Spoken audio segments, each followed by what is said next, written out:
¿Cuál es la serie que hemos venido tratando desde los domingos anteriores? ¿Cómo se llama la serie que el pastor Carlos ha venido trabajando? Venciendo en una cultura sin Dios. Amén. El tema de hoy va a ser, o el título que le he puesto es: una mente cautiva en Cristo va a contracorriente. Un poquito largo, ¿verdad? Pero quiero que usted se vaya también con esto. Una mente cautiva en Cristo va a contracorriente. Imagínense que corría el año 1100 antes de Cristo. Los filisteos oprimían a Israel, eran su enemigo número uno. Ya el ciclo de los jueces había pasado, ¿cierto? O digamos estaba por concluir. Imaginémonos por un momento una época caótica. De hecho, esa región siempre tiene caos. Es la región con mayor actividad demoníaca en todo el planeta Tierra. Siempre hay caos. Nosotros acá no nos llegan todas las noticias, pero imaginémonos hace más de 1000 años. Entonces hubo un clamor y Dios llama a nacimiento a un niño llamado Sansón. Una historia que a mí en lo particular me gusta mucho. Sansón fue anunciado por un ángel, el ángel de Jehová. Lo llamó Nazareo desde el vientre, desde su vientre. Imagínense. Él fue un regalo sobrenatural para unos padres estériles. No podían tener hijos. ¿A quién le pasó así anteriormente? Hubo otro juez, Gedeón. También nace de unos padres estériles. Pero el papá aquí recibe algo, y es la visita del ángel del Señor. Se le aparece. A diferencia de cualquier otro juez que había estado anteriormente a él, él fue llamado desde el vientre.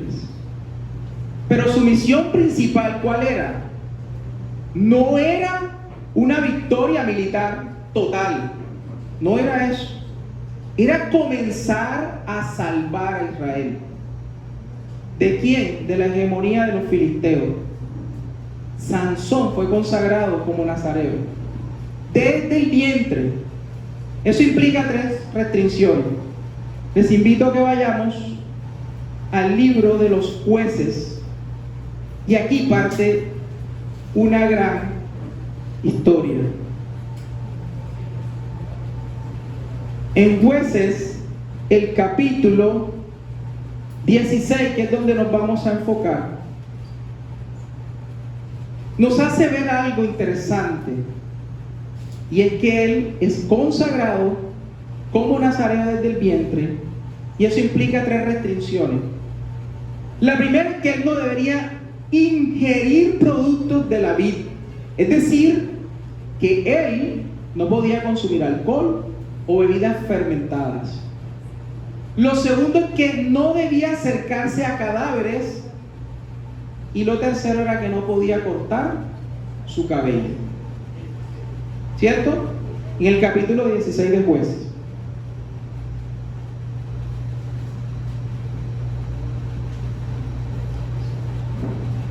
Quiero que tengamos en cuenta algo. El cabello no era la fuente mágica de poder. Era simplemente un símbolo del pacto que Dios había hecho con él, pero eso era símbolo de sumisión. Si él rompía ese voto, reflejaba una falta de respeto hacia la consagración de Dios. Y Pastor Carlos anteriormente nos estuvo hablando de que nosotros vamos contracorriente, de que vivimos en una cultura, y nos hacía una pregunta: ¿estamos conscientes de que vivimos en un mundo sin Dios? ¿O en una cultura sin Dios? Somos conscientes de eso, ¿verdad? Pero también somos conscientes de que nosotros no somos de este mundo. No somos de este mundo, ¿cierto? Somos extramundanos. Es decir, aunque esto que vemos aquí esté arraigado a este mundo, nuestra naturaleza espiritual no radica en este mundo. De hecho, eso es lo que nos hace diferente al resto. Amén. Entonces, nosotros vivimos en una cultura que es antagónica a los principios de Dios. Amén. Pero como nosotros no somos de este mundo, nosotros no podemos adaptarnos a este mundo en ese sentido. Nosotros tenemos que ir contracorriente. Sin embargo, la iglesia ha sido seducida. Y no solamente en este siglo. Desde el principio, la iglesia ha sido seducida. Ha sido amoldada muchas veces, ajustada a los estándares de este mundo. ¿Quiénes son la iglesia? Nosotros. Hay algo en sociología que se llama la ventana de Overton. Y yo quiero que la tengan en perspectiva, porque el pastor nos decía, nosotros hacemos concesiones diariamente, ¿sí o no? Yo te la voy a cambiar con solo una palabrita. Nosotros abrimos ventanas. Nosotros permitimos que esta ventana constantemente se abra.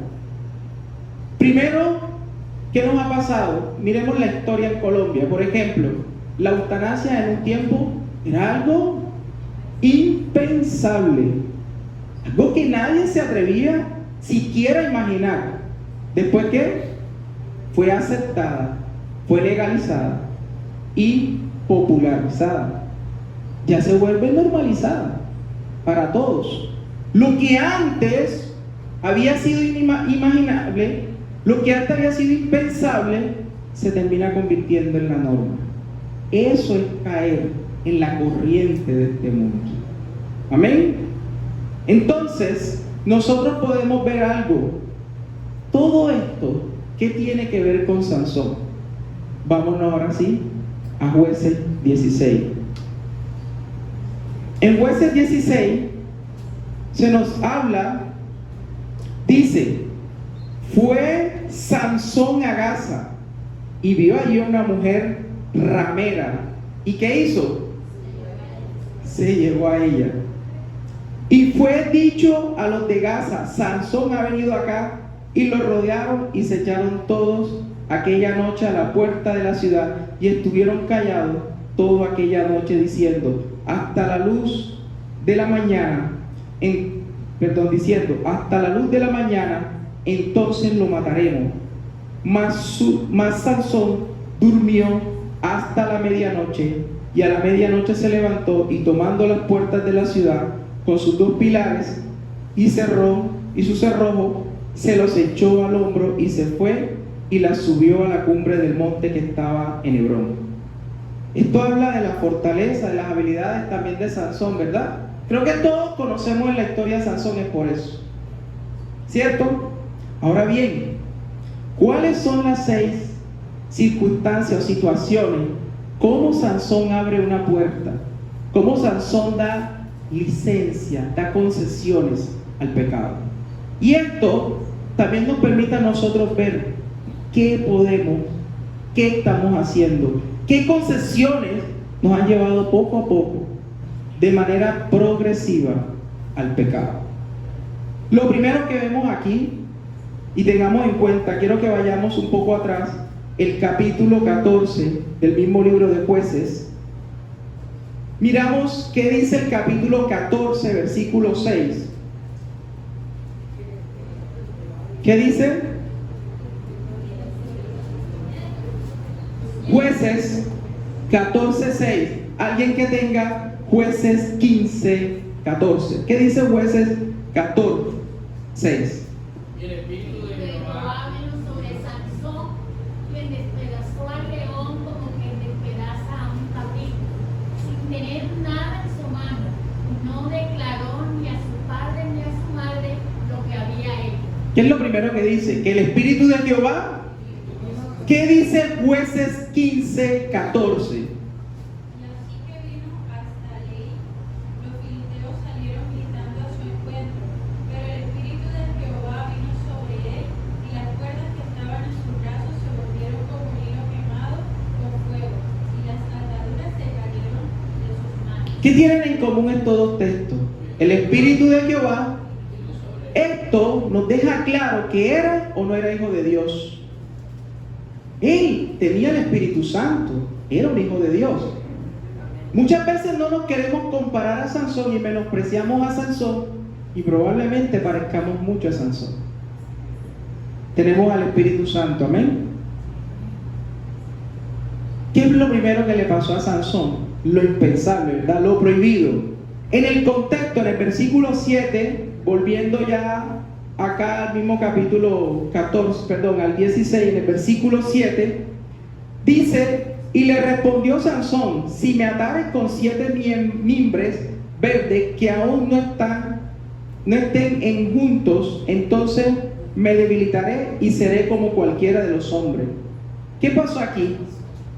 Sansón revela el secreto de su pacto. Está lo impensable. Sansón revela el secreto de su pacto con Dios, primero que todo, a una enemiga filistea.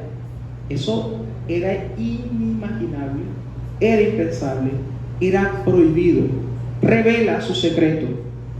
¿Cuál es la acción aquí? El hombre que le dice a ella es: a la primera pregunta de Dalila, Sansón da una respuesta, aunque absurda y miente. Es una respuesta mentirosa, ¿cierto? Ahora viene lo segundo, la segunda ventana que abre Sansón, y es que pasa a lo radical, en donde la idea ya se menciona abiertamente a la mesa. Ya el tema pasa como algo que se puede normalizar, aunque sigue siendo peligroso. Miren lo que dice el versículo 11. ¿Qué dice el versículo 11? Y él le dijo: si me ataren fuertemente con cuerdas nuevas que no se hayan usado, yo me debilitaré y seré como cualquiera de los hombres. Dalila hace algo interesante después de todo esto. Ella lo acusa de burlarse de ella, ¿cierto? Pero Sansón vuelve a mentir. Pero el tema sigue bajo discusión. O sea, ya van varias veces que están hablando del tema. Después en el versículo 13 nosotros nos damos cuenta que ya es aceptado. El tema pierde gravedad y Sansón empieza a normalizar la conversación de tal manera que él está jugando, pendiendo de un hilo. Se juega peligrosamente cerca de la verdad y le dice que tenga 7 trenzas de su cabello. Ya está pronto a caer. Después en el versículo 15 se nos habla de que prácticamente este hombre vuelve una prohibición, un tema que él no debía tocar, como algo sensato. La manipulación de ella cambia el marco. Ahora lo vuelve lógico. ¿Y qué es lo lógico ahora? Revelarle el secreto para demostrar que su amor. Dame la pruebita, mi amor.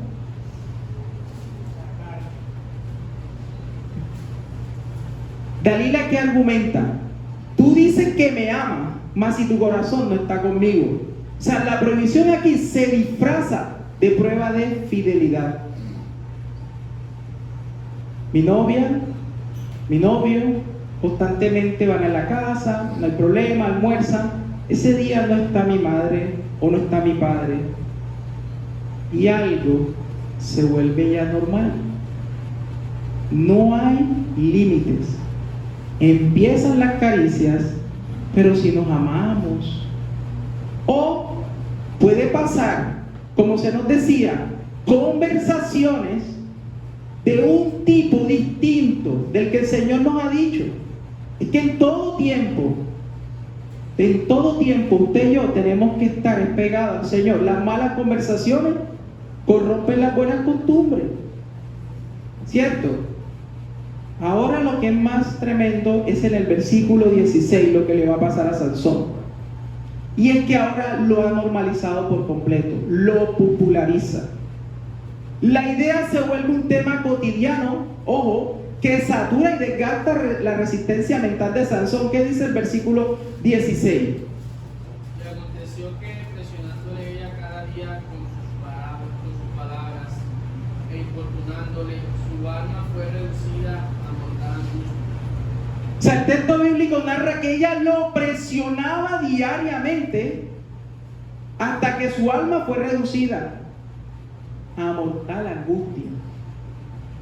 No sé si nos identificamos y nos ha pasado. Analice las veces que hemos caído, las veces que hemos pecado, si no es parecido a esto. Y por último, hay una nueva ley, lo político, lo que lleva a una serie de eventos desafortunados. Y aquí ocurre algo, y es que el límite se rompió por completo, la idea se ejecutó como la nueva realidad oficial de Sansón. Sansón, le abre su corazón, confiesa lo que no debía confesar. ¿Ella qué hace? Lo duerme, le corta el cabello y lo captura. Mis amados, la caída de Sansón no ocurrió en una noche, no ocurrió en una mañana con Dalila, sino que fue un proceso ¿qué? Gradual de erosión espiritual. En Jueces 14 y en el versículo 10 al 17 se nos relata algo muy interesante, y yo lo voy a leer para ustedes rápidamente. Dice el versículo 10: vino pues su padre a donde estaba la mujer, y Sansón hizo allí banquete, porque así solían hacer los jóvenes. Y aconteció que cuando ellos le vieron, tomaron 30 compañeros para que estuviesen con él. Y Sansón les dijo: yo os propondré ahora un enigma, y si en los 7 días del banquete me lo declararéis y descifráis, yo os daré 30 vestidos de lino y 30 vestidos de fiesta. Mas si no me lo podéis declarar, entonces vosotros me daréis a mí los 30 vestidos de lino y los vestidos de fiesta. Y ellos respondieron: propon tu enigma y lo oiremos. Entonces les dijo: del devorador salió comida y del fuerte salió dulzura. Y ellos lo pudieron declarar, ellos no pudieron declararle el enigma en 3 días. Al 7º día dijeron a la mujer de Sansón. Sansón ya tenía una mujer que no era Dalila.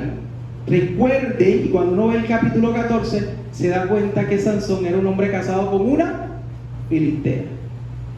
¿Cómo Sansón elige a esa mujer?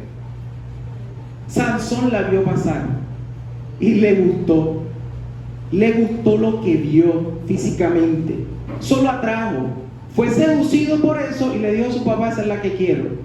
¿Qué dijeron sus padres? Pero ven, si hay mujer, ¿acaso no hay mujer en el pueblo? Sansón terminó escogiendo, direccionado por sus ojos.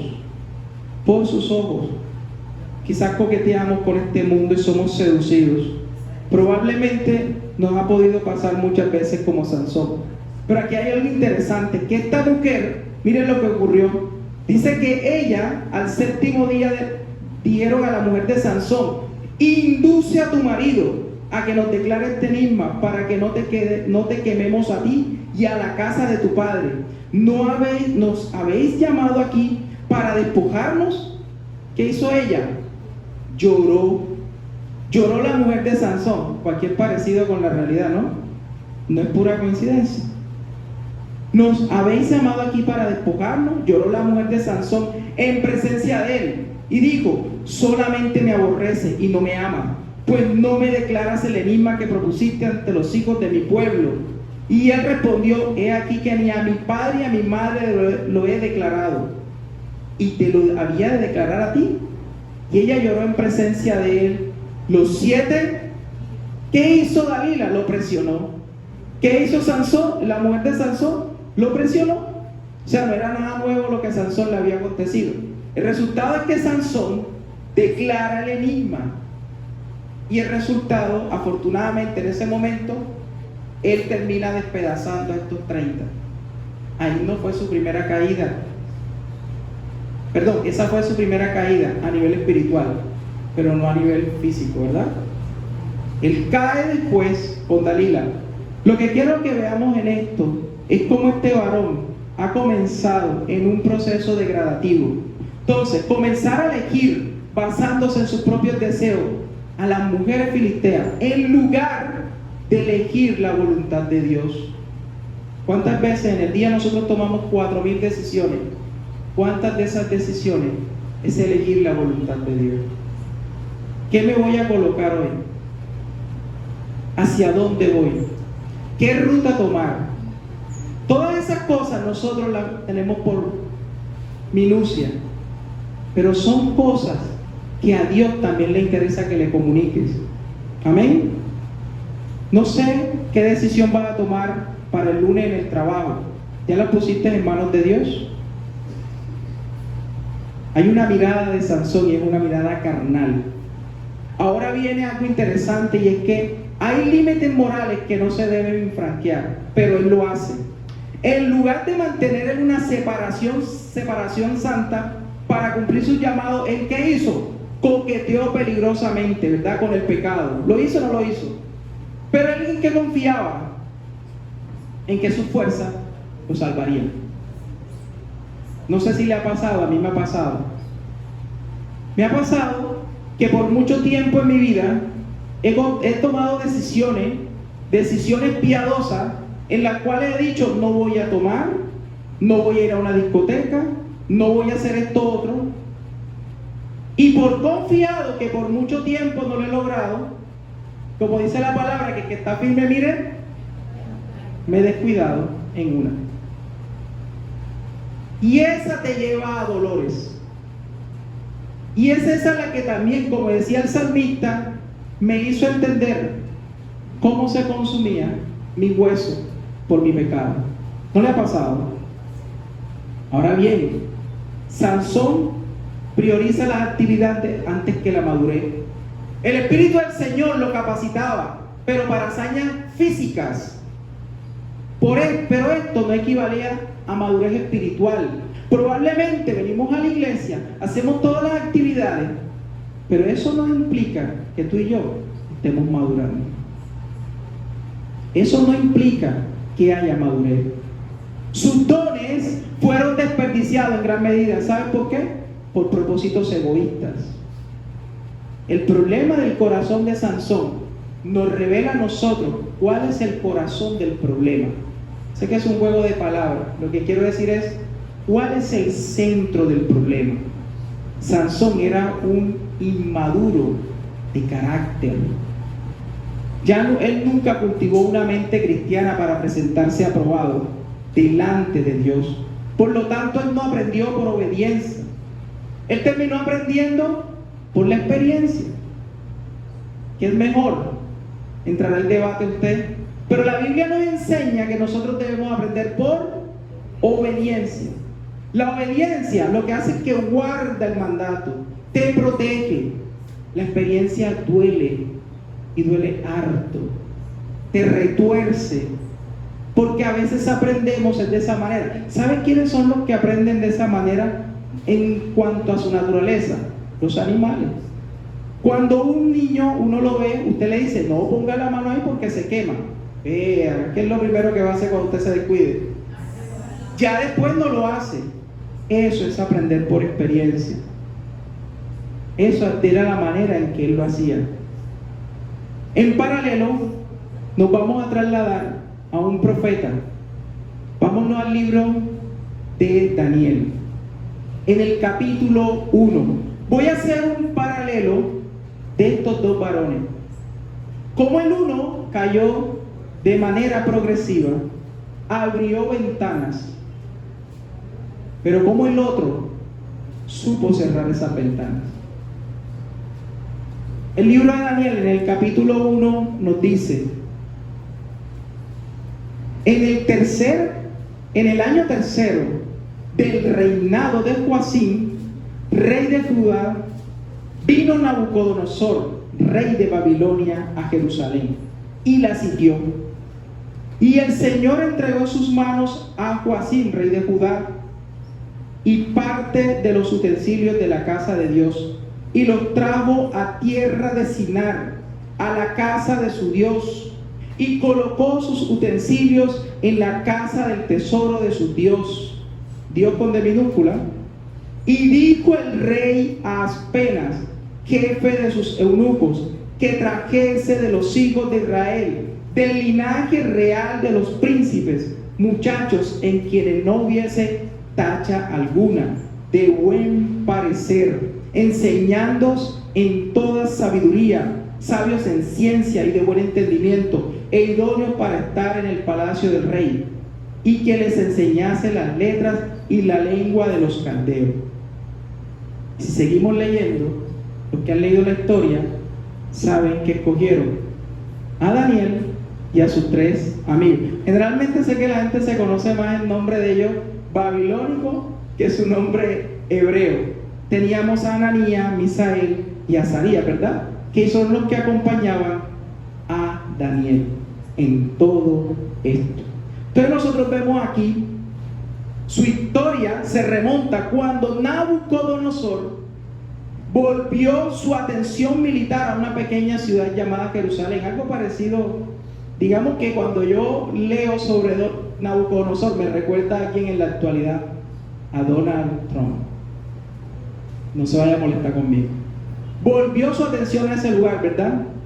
En las afueras de su imperio, nosotros nos damos cuenta que el libro nos narra cómo él fue extraordinariamente pasado de un lugar tan pequeño a un imperio. Fue capturado, fueron llevados a ese lugar. Pero aquí hay algo interesante, y esto que hace 26 siglos atrás, este varón pudo hacer algo que Sansón no pudo. El joven Daniel y sus amigos no encajaban en esta ventana de Overton, porque sus convicciones morales eran absolutas, mis hermanos. Para ellos no eran negociables. Para ellos la presión social y política no era una alternativa. Entonces nosotros vivimos en una sociedad que nos insta, nos trata de seducir. O somos moldeados o somos rechazados. ¿Qué impidió que los gobernantes imperiales pudieran desplazar sus límites a él en lo aceptable? ¿Qué impidió que Daniel y sus amigos no cayeran en la corriente de este mundo? Daniel rompe el mecanismo de la ventana. ¿Cómo lo hace? Volvamos en el capítulo 1. Nos dice que el rey Nabucodonosor busca asimilar a los hebreos. ¿Qué hace él? El rey les invita y le dice a él que le den un banquete, ¿verdad? Que le den comida. Cuando nosotros vemos aquí, desde el versículo 4 en adelante, nos dice: muchachos en quienes no hubiese tacha alguna, de buen parecer, enseñados en toda sabiduría, sabio en ciencia y de buen entendimiento e idóneo, enseñado en letras, en la lengua de los caldeos. Y les señaló el rey ración para cada día de la provisión de la comida del rey, del vino que él mismo bebía. Siendo Nabucodonosor considerado no solamente un rey, es muy similar para ellos como un dios en esa época. Sin embargo, dice: de lo que yo como, le van a dar a ellos. O sea, van a estar en ese sentido bien nutridos. Pero ¿qué hace? ¿Qué ocurre aquí? Trata de anclar a Daniel y a sus amigos. Aquí la razón una por la cual Daniel no cae es porque Daniel, cuando le intentan de mover esa ventana, Daniel, ¿qué hace? ¿Qué hace Daniel? No acepta y enseguida hace una contrapropuesta. ¿Cierto? Daniel no permite que el mundo le muestre cuál es el estándar. Él le revela cuál es el estándar, el absoluto estándar. Entonces nosotros vemos que él le dice: Daniel propuso en su corazón no contaminarse con la proporción de la comida del rey, el versículo 8. Él ya había propuesto en su corazón. Díganme en qué momento Sansón se hizo esa propuesta a sí mismo, se puso esa meta. ¿Cuántas veces nosotros hacemos planes durante el año pensando en nuestra profesión, en nuestra familia y quizás en el ministerio, pero a nivel de madurez? ¿Cuántas veces hemos propuesto no contaminarnos, no ceder, no abrir ventanas, no dar concesiones? ¿Se lo ha propuesto este año? Dios nos ha dado este día, mis amados, para que nosotros lo podamos hacer. ¿Qué buscaban con él? Buscaban volverlo aceptable, lo que para ellos era prohibido. ¿Por qué? Porque ellos no podían comer alimentos del rey. Esos alimentos que el rey le estaban proponiendo eran prohibidos para los hebreos. En ese mismo orden, vemos que Daniel rompe el molde. ¿Cómo rompe el molde? Él no negocia. Él no negocia. Él no cede 1 milímetro. Él entonces propone una estrategia. Y que es radical. Él da una prueba de ¿cuántos días? 10 días. Y en esa prueba, él le dice: solamente comeré legumbres y agua. Parecido a un ayuno intermitente. ¿Cierto? En lugar de permitir que el rey moviera su ventana hacia la asimilación, Daniel demostró que su postura era firme en su estándar, en sus principios y sus valores. La segunda razón por la cual Daniel no cae es porque él no legaliza lo impensable. ¿Se acuerdan cuando lo llevaron al foso de los leones en el capítulo 6? En el capítulo 6 del libro de Daniel nos narra la historia que por desobedecer, o más bien por no aceptar un edicto, él fue llevado al foso de los leones. Esa inmunidad que él tenía para poder no legalizar lo impensable, él era inmune a eso.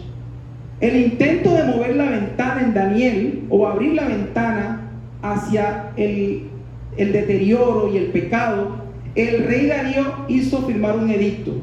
¿Qué era lo que iban a firmar? Que estaba prohibido orar a cualquier dios u hombre que no sea ¿quién? El rey. ¿Durante cuántos días? La Biblia dice que 30 días. Imagínense. ¿Y cuál era la consecuencia? La pena de muerte.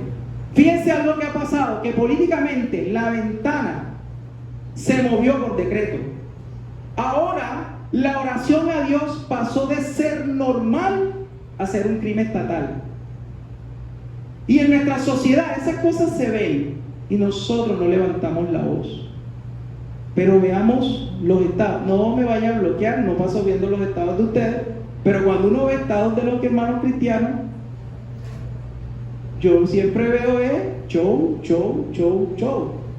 pero muy poco evangelismo.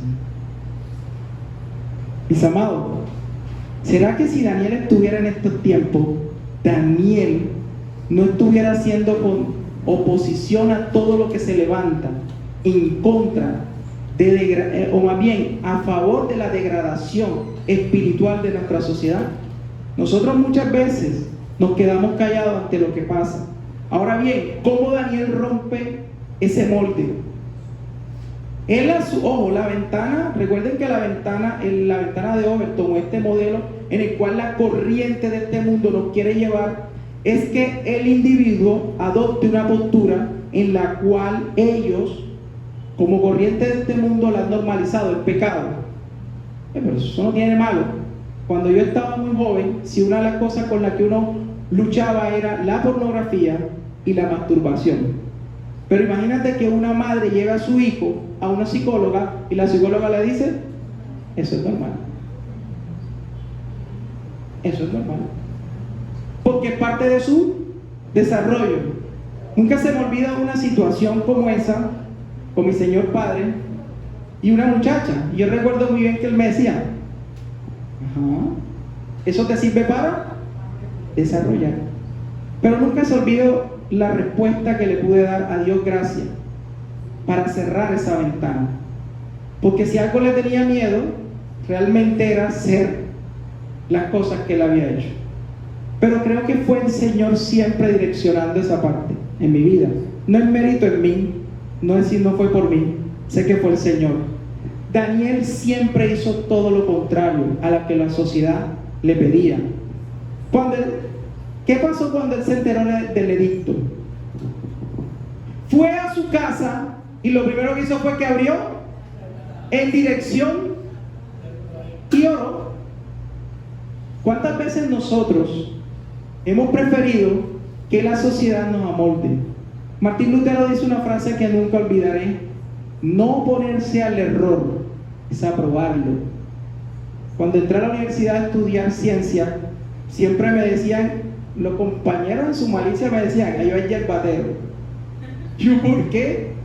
¿Cómo un cristiano estudia ciencia? Y esto es lo más contrario a la fe. Yo nunca me quedaba callado. Ya los que me conocen saben que yo soy bueno para debatir. Me gusta el debate. Pero el debate es porque aprendí a que cuando veo una cosa que no es real, que no es verdad, siempre uno tiene como maestro, no es quedarse callado. Por eso es que él dice, no ponerse al error es que aprobarlo. No defender la verdad es negarla. ¿Cuántas veces usted ha escuchado en su trabajo defendiendo a la gente las cosas en contra de Dios o hablando mal de la fe, de la iglesia, y usted, por no caer en problemas, por no caer en discusión, se queda y usted cree que hizo mucho con eso? Pero la Biblia nos enseña que nosotros tenemos que prepararnos para presentar defensa de la fe. La escuela bíblica en la iglesia existe por eso, para dotarlo a usted de herramientas, mis amados. Por eso es que hay que venir a las 10. Esas herramientas le sirven a usted para cuando esté en esa situación. Amén. ¿Qué fue lo tercero que pasó? ¿Qué hizo? ¿Cuál fue la tercera razón que Daniel nos muestra para no caer en esta situación, en la corriente de este mundo, para no abrir las ventanas? Él tenía claro la providencia. ¿Usted quiere saber más de la providencia? Lea el libro de Daniel. ¿Quiere saber de ese gran atributo, de la soberanía de Dios? De eso habla Daniel. Daniel, la tercera razón que él tenía era la postura de la perspectiva eterna. Daniel sabía lo que era eterno y lo que era efímero.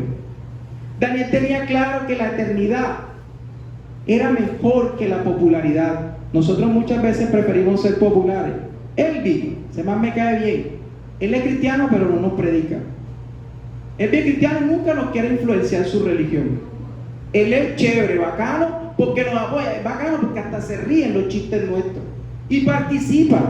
Cuando lo invitamos, él de pronto no se toma la cervecita, pero canta la musiquita ahí. Pero nunca nos dice ni siquiera, Cristo te ama. Entonces, ¿qué vemos en el modelo de la corriente de este mundo? El modelo, ¿sabe por qué funciona?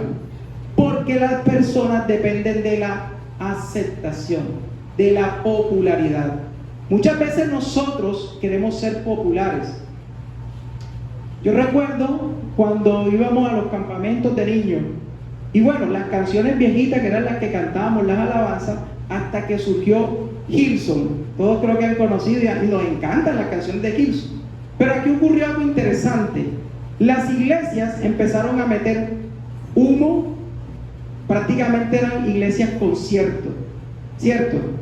Antes eso era impensable. Los más conservadores empezaron a criticar eso. ¿Qué ocurrió con el tiempo? ¿Cuál era la razón? ¿Por qué la terminaron aceptando? Porque era una herramienta para evangelizar jóvenes. Y ya con el tiempo se normalizó y se popularizó tanto que ya hablábamos de mega iglesias, conciertos. Pero allí vemos lo que pasó con el grupo. El joven Justin Bieber, que nació en la iglesia cristiana y que después cayó en pecado y se fue al mundo, cuando el Señor lo llama de nuevo, va a la iglesia. ¿Y qué ocurre? Cuando va a ser discipulado por el pastor, que era un modelo, tatuado, mostrando él en su púlpito, vestido, mejor dicho, lo más seductor posible, y termina cayendo con una actriz porno. Cuando Justin iba y decía a él, si hay algo raro que yo vi en todo esto, es que me iba a discipular, era en un bar, a tomar un estrellito. La corriente de este mundo nos ha permeado mucho. El resultado es que la iglesia Hillsong también ha caído mucho. Mi hermano, nosotros no podemos normalizar las cosas. Nosotros tenemos que ser radicales, tenemos que tener una postura radical. Daniel operaba bajo un marco de referencia teocéntrico. Este mundo opera bajo un marco antropocéntrico. Buscan es exaltar al hombre. El secularismo en el que nosotros vivimos en esta época se trata de eso. Y nosotros estamos tranquilos en nuestras casas, no haciendo a veces oposición. ¿Cómo hacemos oposición sin tener que pelear? Evangelizar. ¿A cuántos hermanos, cuántas personas hemos evangelizado durante esta semana? ¿A quienes le hemos predicado el Evangelio? ¿Saben? Daniel y sus amigos se mantuvieron en integridad y sabiduría porque ellos cultivaron una mente cristiana. Vámonos a 2 de Corintios, en el capítulo 10, versículo 5. ¿Qué nos dice 2 de Corintios 10, 5? Y es la piedra angular del tema. ¿Cómo cultivas una mente cristiana?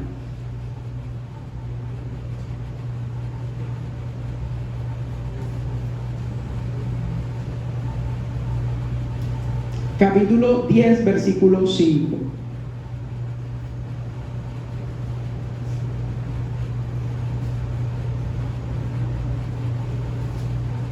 Derribando argumentos y toda altivez que se levanta contra el conocimiento de Dios y llevando cautivo todo pensamiento a la obediencia de Cristo. Tomamos la parte B. Llevando cautivo todo pensamiento a la obediencia de Cristo. Y esto siempre me recuerda lo que la Biblia nos dice: en todo lo santo, en todo lo justo, en todo lo bueno, en todo lo que es agradable, ¿verdad? En eso que debemos pensar. Y usted dirá, ¿cómo hacemos eso? Primero, la hermana Mayra una vez nos enseñaba aquí que debemos vaciar nuestra mente de cualquier idea y llenarla con la palabra de Dios. ¿Sabe por qué Daniel sí tuvo éxito en su propósito y en su vida en integridad, a diferencia de Sansón? Tanto Daniel como sus amigos, porque ellos eran en privado lo que eran en público. Daniel era un hombre íntegro, era un hombre que pasaba orando, y la Biblia dice que oraba 3 veces al día como era de costumbre. ¿Cuántas veces uno ve que Sansón oró? Yo solo recuerdo una. Al final, cuando él le clama y le dice, Señor. Afortunadamente se arrepintió. Él era un hombre de Dios como nosotros. Por eso no estamos lejos. Muchas veces, creo que a veces estamos cerca. Si nosotros nos ponemos en perspectiva a estos 2 varones, estamos más cerca de Sansón que de Daniel. Y la idea, mi amado, es que usted hoy, el que tiene oídos para oír, oiga lo que el Espíritu le dice a la iglesia. Dios hoy nos está alertando. Usted cree estar firme en algo, ojo, mire que no caiga. Por eso entonces, ¿qué necesitamos? Llenar nuestra mente con la palabra de Dios. Otra cosa que es importante, lo segundo, es rodearnos. ¿Quiénes eran los amigos de Sansón? Filisteos, que fueron los que terminó matando a la postre. Es que eran sus amigos, sus enemigos naturales. Pero él, ¿con quién andaba? Con filisteos. Ay, pero no pasa nada. Yo no te estoy diciendo que uno no puede tener amigos que son del mundo, pero ¿con qué propósito? ¿Cuál es el propósito? ¿Será que ellos son los que están moldeando tu manera de ser? ¿O es al revés? ¿Son ellos o eres tú? En cambio, ¿quién eran los amigos de Daniel? Hombres consagrados. ¿Cuántas veces vamos nosotros donde el hermano? Me está pasando esto. ¿Sabe? Creo que una de las cosas que nosotros como iglesia debemos tener, mira, yo le doy gracias a Dios por la vida de Lisaura, de Mayra, de Laura, del hermano Manuel, de José, del pastor Carlos, las veces que yo he presentado pecado, error, fallas. ¿Quiénes son los primeros que me están trabajando? ¿Quiénes son los primeros que están pendientes de mi vida? Dios, gracias por eso. Y ellos saben cuando no me gusta. Yo creo que ya me han conocido, pero aún así lo hacen. Y yo he entendido también que eso es parte de la madurez. Poder dar a ellos parte de lo que hago. Cuando viajo, uno está solo, afuera. Yo no estoy casado. Pero si no le doy cuenta a alguien, mi amado, ¿usted a quién le está dando cuenta? ¿A quién le está dando cuenta? tenemos que tener una persona a la cual debemos darle cuenta. Eso es parte de la madurez. Por eso es que la Biblia dice que hierro con hierro se acusa. Que no me gusta que me llamen la atención, a nadie le gusta la disciplina, ¿cierto? Pero la disciplina da o no da fruto. ¿Qué pasaba con Sansón? Sansón no tuvo disciplina. ¿A quién le daba él cuenta? A nadie. Él hacía lo que quería, ¿cierto? Daniel vivía una devoción en privado con Dios. Tenía temor. Hay una canción, todo esto me recuerda una canción cuando niño, que dice: soy cristiano de la secreta, ando camuflajeado para que nadie lo sepa. Soy cristiano tipo camaleón, de los que no se distinguen en el montón. Sansón me recuerda mucho a eso. ¿Cuántos de nosotros de pronto, ni los compañeros, uy, tú eres cristiano, 10 años trabajando contigo, estudiando, tú eres cristiano? Ve, hasta ahora me entero. En estos días tenía una conversación con mi hermano y mi hermano me decía: yo conozco mucho Elvis cerca de la casa, que esos son crispetos. Yo, ¿por qué? Son torcidos. Dicen ser cristianos y tú los ves hablando con uno chévere, pero ya uno sabe lo que está haciendo por acá. Entonces muchas veces nosotros somos cristianos a la secreta. Entonces nosotros vemos que la Biblia dice que nosotros debemos llevar todo pensamiento cautivo. Mientras que Sansón se dio paso a paso, permitió que Dalila reencuadrara su vida y la conversación y sus sentimientos diariamente. Daniel, ¿qué hizo? Lo bloqueó. ¿A cuántas personas han tenido que bloquear? No sé. A veces bloquean de pronto al pastor, a los pastores. Más grave todavía el asunto, porque le están llamando la atención, o porque de pronto esta semana te escriben porque no, alguien faltó. Bueno, los que están en casa, gracias a Dios los que están aquí porque vinieron. Pero nos escriben, bien, ya me van a averiguar la vida. Yo lo entiendo. Nadie quiere que le... Una vez el pastor Carlos me dijo algo que me sacudió así, porque yo le decía, le tengo que confesar que yo era muy hermético, demasiado hermético. O sea, en mi vida me moría yo solo. Él me decía: tú viajas en Niagara en bicicleta, y solo, que no es lo mismo. Pero él me decía: ¿a qué le tienes miedo? Que busquen tu vida, que revisen. ¿A qué le tienes miedo que van a encontrar? Si eres tan pecador como yo, nosotros le tenemos miedo a eso, porque queremos seguir siendo populares, queremos seguir viendo que nos vean bien.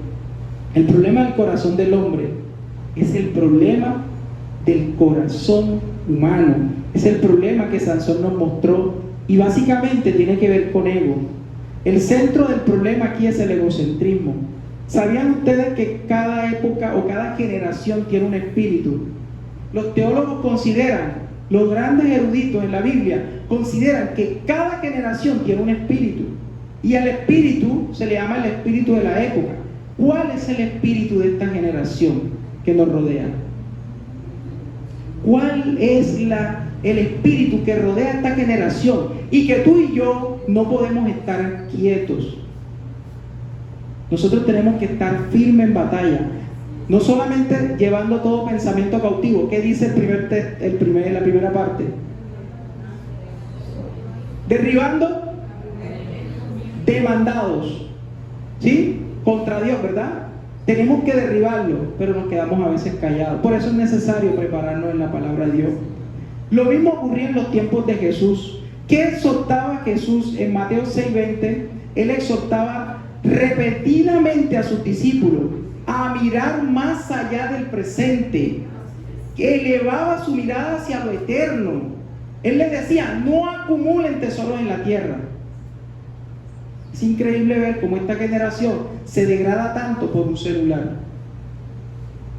Yo quería saber cuál es el espíritu de esta generación. ¿Sabe dónde encontré la respuesta? No en los teólogos solamente. Hay un libro que se lo recomiendo a todos, a aquellos que están luchando con sus hijos en cuanto al celular, y al que está luchando con el celular como ídolo. Y es un libro de un ateo. ¿Cómo él sí? Es un hombre, un científico que es Generación Ansiosa, se llama el libro, es un bestseller. Pero el hombre hizo una investigación objetiva y muy exhaustiva. ¿Y sabe qué encontró? Él decía, la pregunta de él es, ¿por qué nos estamos degradando tanto? ¿Por qué esta generación se degrada tanto? ¿Sabe cuál fue la conclusión? Y él lo dice, lo resalta en su libro: aunque soy ateo, tengo que reconocer que lo único que me da mi respuesta a mi pregunta es la espiritualidad. Esta generación, su espiritualidad está en decadencia. Lo dice él, no lo digo yo. Una prueba objetiva externa de la Biblia. Esta generación está en decadencia, y ¿sabe por qué? Y lo peor es que él, o lo mejor, es que él dice, tenemos una configuración espacial de arriba hacia abajo. Es decir, entre más espiritual es la persona, más se conecta con esa deidad que a los cristianos llaman Dios. Y la persona se vuelve amable, respetuosa, honrada, honra a su papá. Y él decía, argumentos hay bastante a favor del cristianismo, de la elevada santificación en la iglesia. Pero él decía también, entre más concentrados están los muchachos, esta generación, las de adolescentes, con el celular, y aún los adultos van en contravía a esa elevada santificación. Lo dice un hombre científico con argumentos. Nosotros hoy tenemos un problema en la tecnología, y eso también nos está llevando, o dígame si muchas veces nos basamos más en esto que en la Biblia. Yo he caído también en eso, y lo he entendido, gracias a Dios, cuando llega también el Espíritu Santo y nos recompone. Termino con esto. El mundo nos está seduciendo, mis hermanos. El mundo día tras día se desvela por seducirte a ti y a mí, y busca la estrategia. No se va a presentar con cachos, con cuernos, se va a presentar de manera sutil. ¿O acaso no fue lo que pasó con Adán y Eva?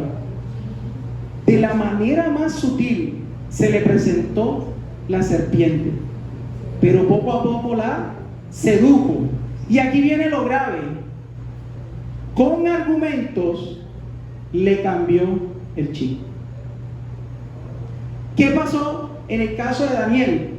Daniel, ¿sabían ustedes? Bueno, lo que vimos en la Biblia es que en Babilonia, cuando Nabucodonosor coge a Israel, o más bien a Judea, lo sitúa, los captura, se lleva también las partes de oro del templo, que para el pueblo eso era ¿qué? Sacro, era santo. ¿Sabe qué hizo Nabucodonosor? Se lo llevó y lo puso entre sus trofeos.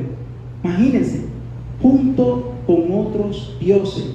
Lo que estaba haciendo Nabucodonosor era coger al Dios soberano, al único Dios verdadero, lo que lo representaba a él, y lo estaba normalizando.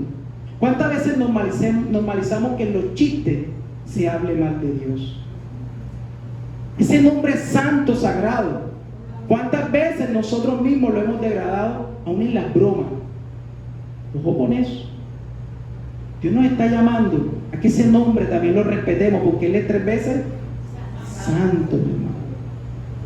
Y aquí venimos el domingo: eres rey de los cielos.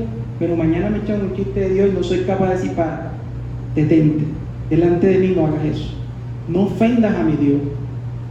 Muchas veces nosotros somos seducidos de la manera más sutil. Este es el espíritu de la época, de la tolerancia. Ay, él no es cristiano, por ende yo respeto sus convicciones, no le predico, no le digo nada, porque él es testigo de Jehová, porque él es católico, porque él es mormón o porque él es gnóstico, pero yo respeto su convicción para que respete la mía. Eso no es correcto, porque quien no declara la verdad la está escondiendo y la está negando, que es peor. Usted y yo somos y tenemos que ser de una sola pieza. Mis amados, memorice la Biblia, estudie la Biblia, lea la Biblia, degústela. No cometamos un error que muchas veces cometemos los maestros. A veces perdemos el gusto de la palabra porque creemos que todas no la sabemos. No sé si le ha pasado, en un tiempo me pasó.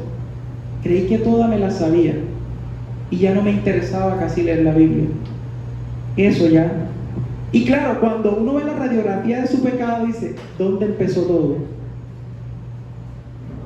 No doy cuentas, no leo la Biblia, por ende no oro. Mis amados, nosotros tenemos que orar, meditar. Y algo muy importante, todo lo que hagas,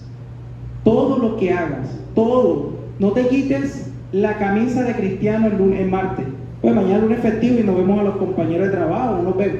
Pero el martes, entonces sí, ahí vale, que todo bien, y tú sabes, PRI, y nos popularizamos. No estoy diciendo que eso esté mal, lo que estoy diciendo es que muchas veces nos volvemos coloquiales, nos alineamos a ellos, pero no hay, por ejemplo, un Dios te bendiga. Oye, ¿sabías que el domingo el Señor me habló esto? Me gustaría compartirlo contigo. O en mi devocional leí algo, no sé si me permiten y lo podemos compartir un momento. O estás pasando por algo, ¿no le ha pasado que va con el taxista y el taxista le está comentando su problema? Eso es casualidad. Si usted lo deja pasar como yo lo he hecho, usted está creyendo en las casualidades y no en la causalidad. Y la causalidad es que en su providencia Dios te lo puso allí. Amén. Mis amados, por último, y termino, derribando argumentos, toda altivez. Sansón no lo hizo, por eso cayó, lo dejó pasar. Dios hoy te está invitando a que vayas contracorriente, pero nosotros tenemos que ser personas que debemos estar metidos en la brecha. ¿Qué es estar metidos en la brecha con el Señor? En oración, unánime, juntos, no solo. Nosotros no podemos pensar que esta generación solamente se va a convertir por el Espíritu Santo. Nuestra labor es predicar la palabra. Amén. Vamos a orar. Señor, después puesta tu palabra, Dios amado,